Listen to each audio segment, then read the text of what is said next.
Robles, y nosotros tenemos la posibilidad en estos momentos de dialogar con una de las integrantes de su familia, nada más y nada menos que con la hija, Liliana Robles, que ya la tenemos en línea. ¿Cómo está Liliana? Buenos días, Carla y Hugo, la saludamos. Buenos días. Gracias Por ahí la escuchamos Un medio poco entrecortado. entrecortado. A ver, ¿nos escuchás? Exactamente. Ahora un poquito mejor, Liliana. Bueno, saludarla y queremos saber un poquito más de los detalles. Entendemos que es la segunda jornada, el segundo lunes, y este séptimo juicio por lesa humanidad que también nos atraviesa a los jujeños, ¿no? A hablar de nuestra historia, pero conocer a los actores principales. Usted como hija, ¿cómo va llevando este proceso, ¿no? También como querellante. Y el proceso fue largo, sigue siendo largo, arduo, muy profundo, digamos, a la sentir y de la salud mental. Como usted bien dijo y estuve escuchando, tiene la performance política del pasado y del presente también. Y solución recién a esta cuestión del cabildo, del proyecto y de muchas cuestiones. Para mi causa tiene una inclusión de la materialidad de la prueba y no se tuvo en cuenta, como así también de otras víctimas. Con respecto al juicio en sí, quedamos muy pocos integrantes de la familia, solamente mi madre y yo. Ella se entró con 90 años. Fue ayer una jornada muy, por lo menos desde lo personal, muy cargada, digamos, muy pesada, porque hacía años que no lo veía al imputado. El apellido Cardoso, Gerardo Cardoso, que en la primera audiencia dijo de que no se trataba de él y que lo estábamos confundiendo. Me tocó declarar ayer, recordar, revivir, penales por estos allanamientos que hubieron en 2 periodos durante las 2 detenciones de mi padre, que terminó con la desaparición forzada. Hola. Hola. Sí, ahí justo habíamos perdido las últimas palabras. Esto de que muchas veces uno, ante las preguntas de la defensa, por ahí duda por cuanto se cree que uno se sienta, digamos, a declarar con una crónica armada. Y no es la crónica armada, sino que más bien el relato se modifica, pero la esencia no cambia. Se modifica en las palabras, en las expresiones, pero lo esencial siempre va a perdurar y es parte de la memoria y de la historia de los jujeños. Muchas veces, por más de que las políticas de gobierno a nivel nacional siempre apuntaron a la cuestión de los derechos humanos y también en el derecho internacional, Jujuy no se aparta de eso desde lo simbólico, pero desde la gestión del gobierno, de las prácticas, no conduce a buen puerto y muchas muchísimas víctimas existen todavía, nietos, hijos, en distintas zonas de la provincia, están en un desamparo total. No quiero decir con esto que la justicia no actúa, sino que es muy lenta. Yo le estoy hablando de un juicio que yo tenía 14, entre 13 y 14 años a la vera de los hechos. Yo tengo 62. Son casi 50 años, digamos. Le hago una consulta. En el contexto de que se está desarrollando el juicio por la desaparición de su padre, obviamente se da en un momento muy particular en donde se reabren algunos debates vinculados a lo que pasó en los 70, a partir de posturas muy radicales del gobierno, ¿no? ¿Cómo evalúa usted esta situación en donde se está empezando a volver a hablar de liberar a los represores, porque tienen más de 70 años, en donde se está hablando de curros en la política de derechos humanos y donde se habla de que, bueno, hay que meter preso de nuevo a los montoneros? Bien, esto tiene que ver con lo que le venía diciendo. Muy bien, usted hace hincapié en 3 puntos esenciales.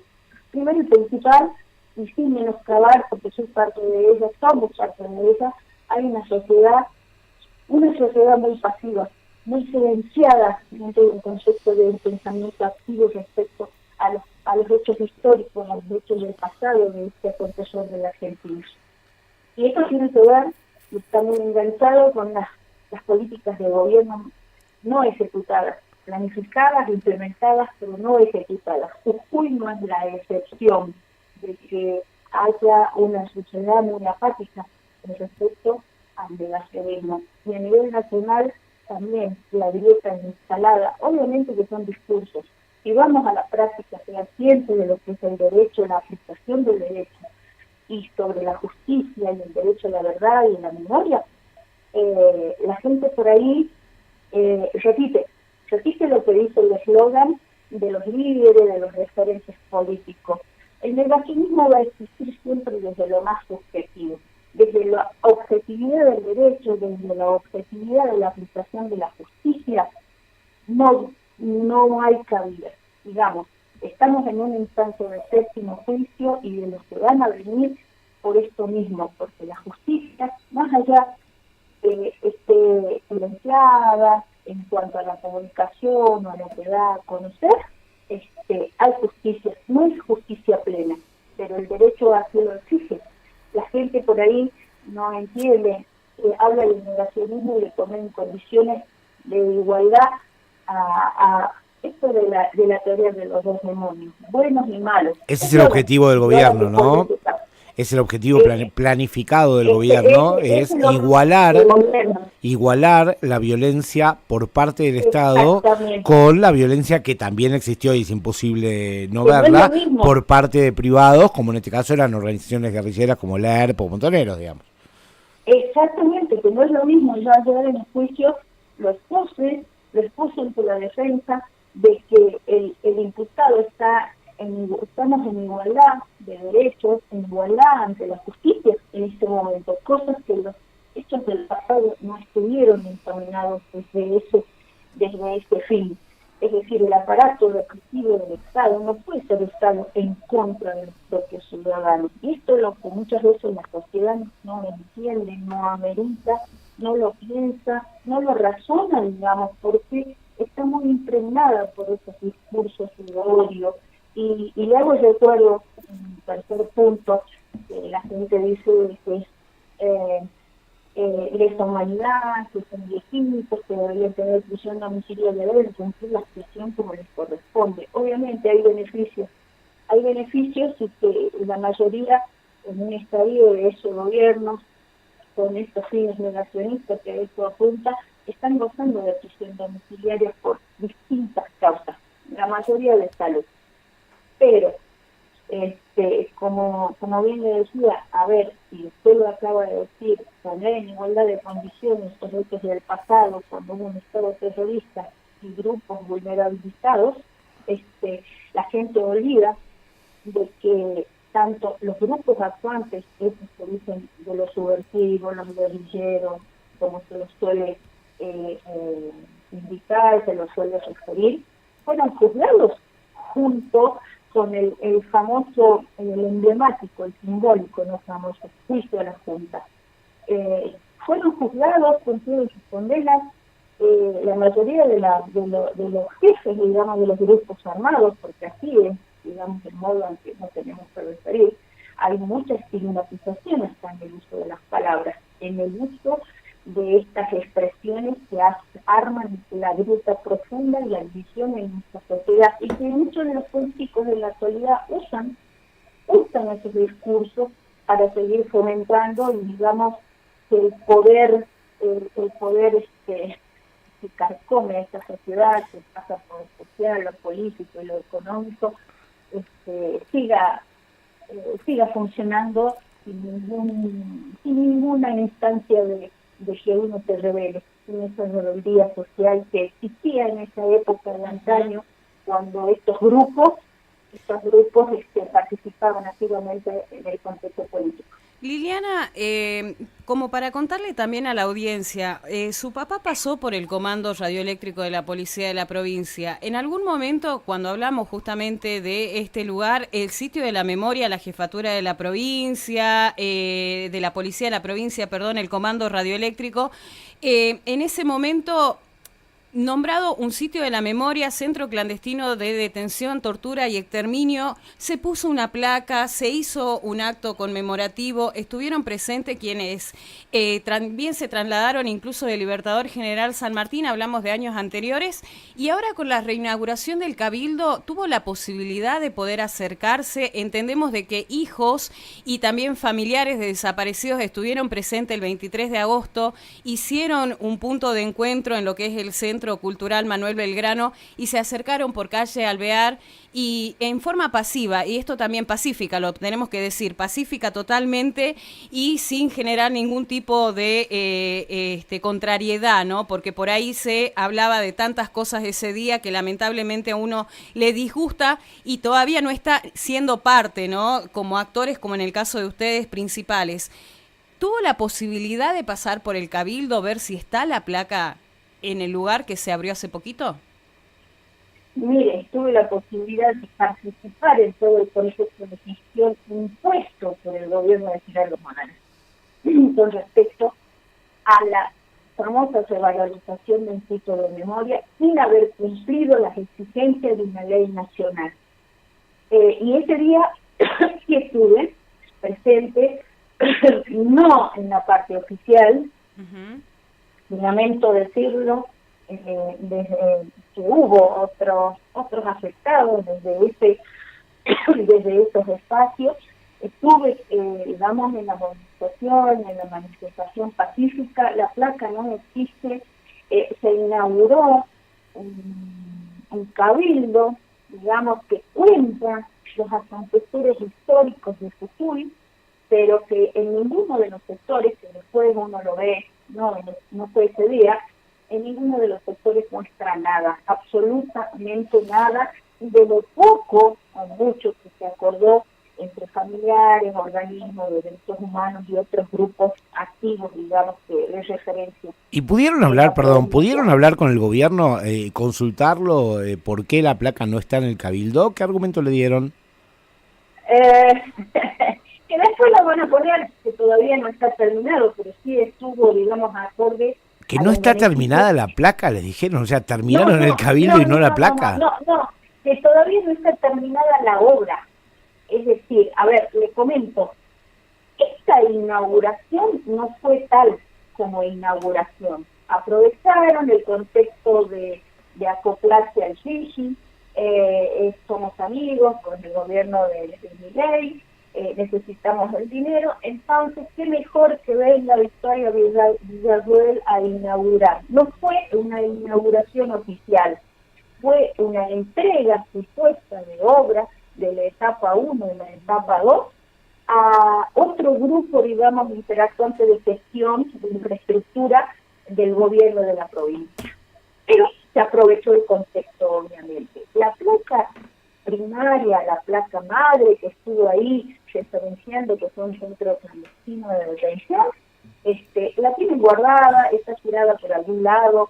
Ellos cuando quisieron, digamos, imponer su proyecto de revalorización,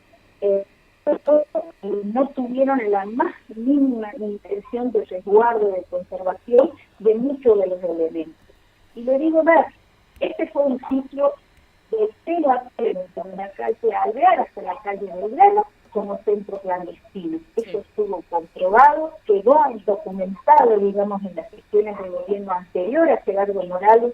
Gerardo Morales, cuando llega con sus funcionarios, desaparece la mayoría de la documentación que se trabajó en base a investigaciones y a testimoniales de juicios que se venían sustanciando en la provincia. Digamos que es todo, digamos, está todo en un marco de violencia impuesta hacia la revictimización de los familiares. Por ejemplo, en mi caso, mi padre pasó por ahí y es tutado desde el comando radioeléctrico por fuerzas del ejército el 12 de julio del 77, como así también otras víctimas que fueron torturadas dentro de ese lugar. Ellos impusieron determinados sectores que ellos creen, porque ni siquiera valoran ni conocen la verdadera historia de los hechos de Jujuy. Le hago una pregunta. La precaución de estudiar ni de investigar tramitar los expedientes judiciales. Teniendo en cuenta todo esto, esta situación efervescente que vivimos en materia de derechos humanos, ¿qué sintió cuando se enteró de que había 6 diputados nacionales que visitaron a Astiz y a otros represores, asesinos y violadores en la cárcel de Ezeiza? Y es algo repugnante que uno no lo puede concebir, pero no asombra. A mí no me asombró, digamos, que venga de parte de este gobierno. Todavía hoy, ayer estaba leyendo los diarios, sigue haciendo noticias, la foto emblemática con estos genocidas, Sí. digamos que es como que muchas familias, todos tenemos, digamos, valoramos estos actos desde una impronta tan personal y tan subjetiva que a muchos nos cala esa violencia mediática hacia esto de que somos malas personas, los hijos de él, por algo están ahí, algo habrán hecho los que no están, cala. La salud mental cada uno la sobrelleva y bueno, a mí ya ver todo esto que está pasando no me cabe duda de que vinieron a tratar de borrar, digamos, estos marcos referenciales de la historia y de la memoria. Liliana, volviendo al tema del juicio, ¿no? ¿Cómo continúa el proceso? Entendemos de que es la segunda jornada que arrancó ahora con el mes de septiembre, pero que nos cuente un poquitito cómo va a ser la siguiente parada, lo podemos poner así. Bueno, le explico, es un juicio que tendría que haber conformado la causa del sexto juicio, digamos, el que se hizo referencia que ya se sustanció. Viene solo porque no se podían encontrar más las pruebas testimoniales de los afectados y otras cuestiones frente a los movimientos que termina con la desaparición en esa segunda detención.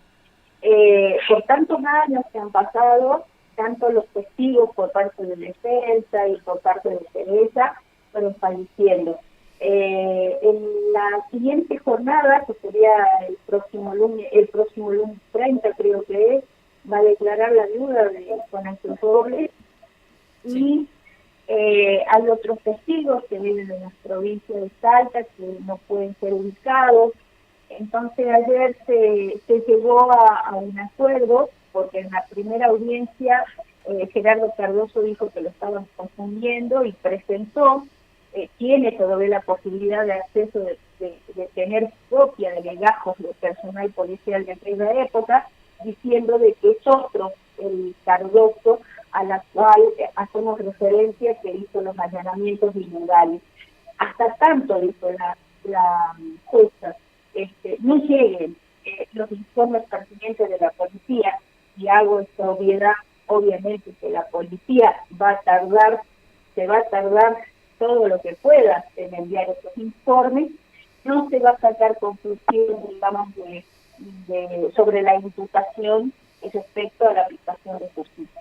Así que va a quedar en stand-by, faltan los alegatos, tanto de si es que lo consiguen a los otros, que lleguen los otros,